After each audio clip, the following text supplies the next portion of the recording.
जय माता दी। कैसे हैं आप सब। उम्मीद करूंगा कि माँ पहाड़ों वाली की अनुपम कृपा से आप सभी माता के भक्त बहुत अच्छे होंगे, अपने घर पर अपने परिवार के साथ सुरक्षित होंगे। आज है शनिवार यानी सैटरडे, और आपको पता है हम हर सैटरडे एक पॉडकास्ट लेकर आते हैं जिसमें माता रानी की चमत्कारी कहानी आप सभी भक्तों तक साझा करते हैं जो आप हमें भेजते हैं। तो अगर आप भी अपनी कहानी हम तक साझा करना चाहते हैं और ये चाहते हैं कि आपकी कहानी और भक्तों तक पहुंचे, तो आप अपनी कहानी हमें व्हाट्सएप वॉइस मैसेज के थ्रू भी भेज सकते हैं।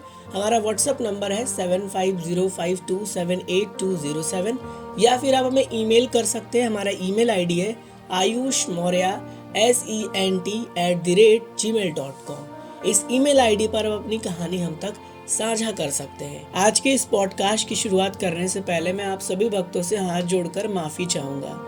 आप में से बहुत सारे भक्त हमें कमेंट करते हैं कि आपने ये वर्ड्स गलत बोल दिया, आपने ये शब्द गलत प्रोनाउंस कर दिया। मैं इस चीज़ को मानता हूँ कि मेरे से गलती हो सकती है, क्योंकि किसी और की कहानी को समझकर और आप सब तक सिंपल लैंग्वेज में पहुँचाना बहुत ही ज़्यादा टफ है मेरे लिए, लेकिन माता रानी की कृपा से ये हो पाता है। और छोटी मोटी गलतियाँ हो जाती हैं तो आप इस पर ज़्यादा फोकस ना करें, क्योंकि देखिए हम कोई भी गलती जानबूझ के नहीं करते हैं।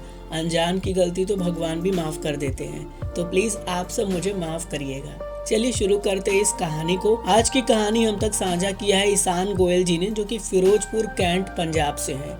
अपनी कहानी में इन्होंने बताया है कि कैसे माता रानी ने इनकी मदद की, वो भी कटरा शहर में। तो चलिए शुरू करते हैं इनकी इस प्यारी सी चमत्कारी कहानी को।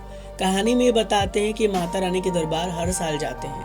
2016 से इनकी लगातार माता रानी के दरबार में हाजिरी लग रही है, और पहली हाजिरी इनकी 2016 में लगी थी, जब माता रानी ने इनके साथ पहला चमत्कार किया था। इनका बुलावा 2016 में आया और ये माता रानी के दरबार की ओर निकल पड़ने के बाद ये कटरा पहुँचे। वहाँ पर उन्होंने होटल लिया, स्नान किया, फ्रेश हुए, अपना सामान भी वहाँ पर रखा और फिर माता रानी के दरबार की ओर निकल पड़े माता रानी के दर्शन के लिए। हवन में इनको बहुत ही भव्य प्यारे माँ भगवती के 3 पवित्र पावन पिंडियों के दर्शन हुए, जिसमें माता महाकाली, माता महालक्ष्मी तथा माता महासरस्वती के दर्शन हुए।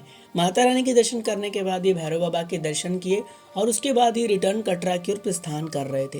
कटरा जैसे ये पहुंच गए यात्रा गेट के पास, तो इन्हें अपने होटल का कोई भी नाम और एरिया याद ही नहीं था। इन्हें ये याद ही नहीं आ रहा था कि किस होटल में रुके हैं, होटल का नाम क्या है, होटल किस जगह पर है। इन्हें कुछ भी डिसाइड नहीं था। हालांकि उस होटल में इनका बैग था, एक ब्लैंकेट भी था, जो कि इनको वापस घर जाते वक्त लेकर जाना था।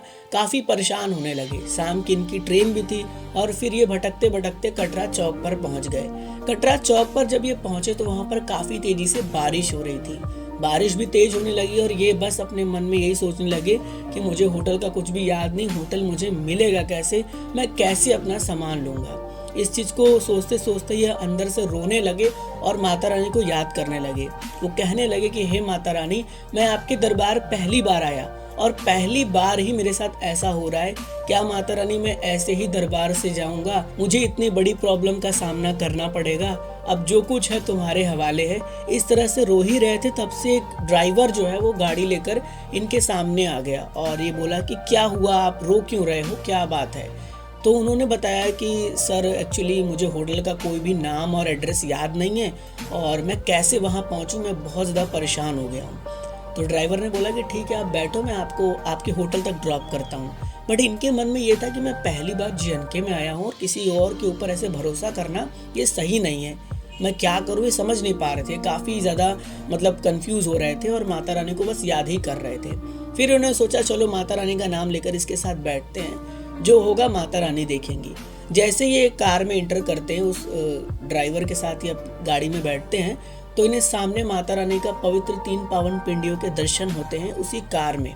इस तरह से इनको आभास होता है और जैसे ये दर्शन करके सोच ही रहे होते हैं कि माता रानी अब आपके हवाले है सब कुछ, क्योंकि मुझे नहीं पता है कि ये कहाँ ले जाएगा नहीं ले जाएगा।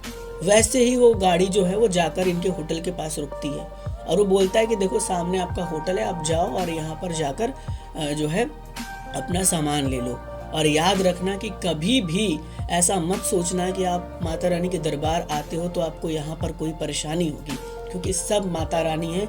आज पूरा कटरा शहर, आज पूरी ये जो धरती चल रही है वो माता रानी की कृपा से चल रही है। इस चीज़ को सुनकर ये उतरे और फिर इन्होंने सोचा कि चलो मैं इसको धन्यवाद कर देता हूँ इस गाड़ी वाले का, क्योंकि इन्होंने मुझे यहाँ तक छोड़ा है। जैसे ये गाड़ी से उतर कर थोड़ी दूर आगे बढ़े और फिर ये वापस आ रहे थे धन्यवाद करने, पीछे मुड़ते हैं तो गाड़ी वाला गायब हो जाता है और इन्हें तब आभास हो जाता है कि ये माता रानी थी जो किसी न किसी रूप में आकर अपने भक्त की मदद कर गई।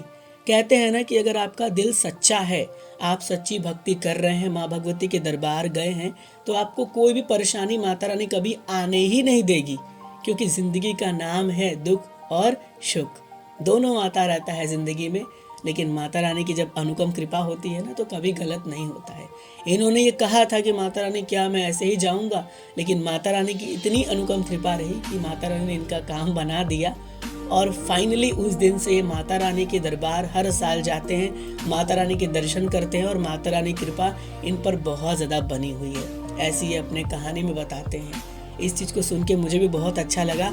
आप यकीन नहीं करेंगे दोस्तों, ये कहानी पढ़ने के बाद मेरे आँख नम हो जाते हैं। दिल से एक अलग सा आवाज़ निकलता है, एक अलग से अंदर से कपकपी होती है जो मैं आपको बयान नहीं कर सकता। मुझे ये भी पता है कि जो भक्त सच्चे हैं, माता रानी की कहानी सुनते हैं, सच्चे दिल से सुनते हैं ना, उनके साथ भी ऐसा ज़रूर होता होगा।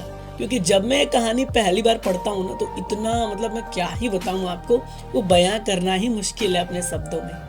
लेकिन माता रानी कृपा ऐसे ही आप सब पर बनी रहे। बस माता रानी से यही दिल से हाथ जोड़कर प्रार्थना करूँगा आपके लिए, और माता रानी कृपा हम पर भी बनी रहे। साथ ही साथ इनका बहुत बहुत धन्यवाद, इन्होंने अपनी प्यारी सी कहानी हमें साझा की। ट्रेन राइडर यूट्यूब चैनल को इस लायक समझा कि अपनी कहानी भेजी। अगर आप भी समझते हैं तो आप अपनी कहानी हम तक ज़रूर साझा करिएगा। आप सबकी प्यारी प्यारी कहानी का इंतज़ार रहता है, जिसको हम पढ़ते हैं और फिर अपने लैंग्वेज में समझकर आप सब तक साझा करते हैं। अगर मुझसे कोई भी गलत वर्ड निकल गया होगा, शब्द निकल गया होगा, तो प्लीज़ उस पर ध्यान मत दीजिएगा। अपना छोटा भाई समझ के मुझे माफ़ करिएगा। मैं मानता हूँ कि कभी कभी मुझसे गलतियाँ हो जाती हैं, लेकिन क्या करूँ दोस्तों, सिर्फ भगवान से ही गलती नहीं होती। इसके अलावा दुनिया में जो भी इंसान है, उनसे कभी ना कभी कोई ना कोई गलतियाँ हो जाती हैं, और इंसान से कोई गलतियाँ होती हैं तो उसको माफ़ भगवान करता है और इंसान करता है।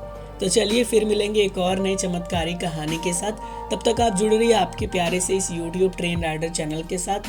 देखते रहिए इस प्यारे से चैनल को। फेसबुक पेज पर भी जुड़े रहिए, जो आपका प्यारा सा फेसबुक पेज है ट्रेन राइडर का। और एक और नई कहानी के साथ बहुत जल्द मिलेंगे। God bless you all. जय हिंद, जय माता दी।